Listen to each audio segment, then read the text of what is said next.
지난 12월 3일 비상계엄부터 지금까지 일련의 사태를 보며 안타까움을 금할 수 없는 것은 우리 자유대한민국을 사랑하는 모든 국민들의 한결같은 마음일 겁니다.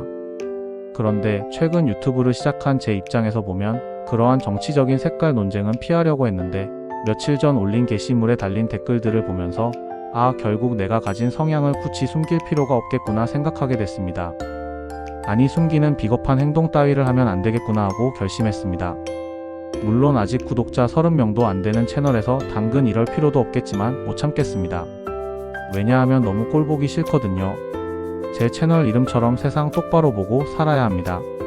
일부 어르신들께서 자꾸 우리나라가 공산화된다고 하시는데 걱정 안 하셔도 될 겁니다. 우리나라 절대 공산화될 수도 없고 될 리도 없습니다. 그리고 저도 공산당이 정말 싫습니다. 제가 지금 50대 중반인데 저도 어렸을 때부터 방공홍변 대회에 참가해 상도 받았고 이승복 어린이의 나는 공산당이 싫어요 라는 문구를 가슴에 안고 살고 있는 지극히 일반적인 대한민국 국민입니다. 공산당이 그 나라 민중들을 착취하는 구조가 싫고 그들의 권력이 세습되며 이어지는 독재 정치 또한 지독히 혐오합니다. 그런데 저는 그런 권력 연장을 꿈꾼 것이 바로 내란 수계였다고 생각합니다. 와이프와 자신의 치부를 숨기기 위해 비상계엄을 선포했다는 의심을 지울 수 없습니다. 누구보다 법을 잘 아는 사람이기에 그 법을 이용해 죄를 지었고 지금까지 기소 한 번 안 된 가족입니다. 이게 바로 공산당들이죠. 민주주의 사회에서는 죄를 지으면 법정에라도 서서 법의 심판을 기다려야 합니다. 누구에게나 마찬가지라 생각합니다. 그리고 없는 죄를 만드는 것도 정말 큰 죄라고 생각합니다.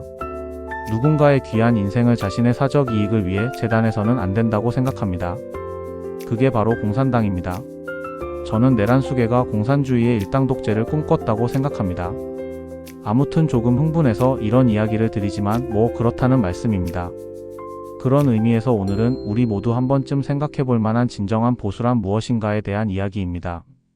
얼마 전 페이스북에 홍장원 전 국정원 1차장의 친구 한 분이 글을 올린 것을 보았습니다. 홍창성 교수는 미네소타 주립대 교수님이고 홍장원 차장의 45년 지기 친구라고 합니다. 그분의 글을 그대로 옮기겠습니다. 홍장원 국정원 1차장. 그와 나는 45년 동안 친구다. 같은 남양옥 시인데 36대 손인 내가 40대 손인 이 친구의 고조할아버지 뻘이다. 키읔. 그가 어떤 사람인가를 정말 뼛속까지 알고 있다. 나는 그가 사익을 위해 그 잘난 쬐끄만한 부나 권력을 쥐겠다고 국회에서 증언했다고는 결코 상상도 할 수 없다. 그것은 그의 DNA에 존재하지 않는다. 많은 악플러 루저들이 장원희의 출신 지역 운운하며 종북 타령까지 하는데 참 술 깨나 마셨나 보다. 홍장원 1차장은 경남 진해가 고향이다. 6.25 전에 월남하시고 6.25와 월남 전에 참전하신 해군 제독이셨던 부친께서 진해에서 근무하셨어서 그곳에서 나고 자랐다. 어머니도 6.25 전에 월남하시고 6.25 때 간호장교로 참전하신 애국자셨다. 두 분은 국립묘지에 합장되어 계시다. 부모님께서는 부친께서 6.25 당시 부상당하셔서 입원하셨을 때 환자와 간호장교로 만나셨다. 홍 차장은 이런 분들의 자제인데 종북인이 출신 지역이 어떻고 하며 도매급에 넘기는 추태는 그만 보여야 한다. 이 루저들아. 장원희의 어머니께서 내가 고등학생일 때 해주신 말씀이 있다. 장원희가 육사가 아니라 창성이와 함께 서울대 이 친구는 두 곳에 모두 합격로 갔으면 좋겠다. 왜냐하면 우리 집 살림은 평생 장원희 아버지가 소위 시절이나 장군 시절이나 똑같이 어려웠기 때문에. 그러나 내 친구는 육사를 택했고 지금까지 조국에 헌신해왔다. 문재인 정권 시절 30여 년 동안 근무한 국정원에서 7,000원짜리 영수증이 하나 없었다고 2주 동안 조사를 받기도 했고 몇 해 지난 후 결국 정권이 끝나기 전에 해임당했었다. 그런 그가 지금 민주당에 잘 보이려고 국회에서 그런 증언을 했다고? 정말 웃기는 소리다. 그는 그렇게 작은 그릇이 아니다. 이 악플러 루저들아. 극소수이겠지만 이 세상에는 아직도 고전적인 낭만적 가치관을 가지고 살아가는 사람들이 있다. 장원희는 그 가운데 하나다. 그래서 나는 오랫동안 그를 문학소년이라고 부르며 놀려왔다.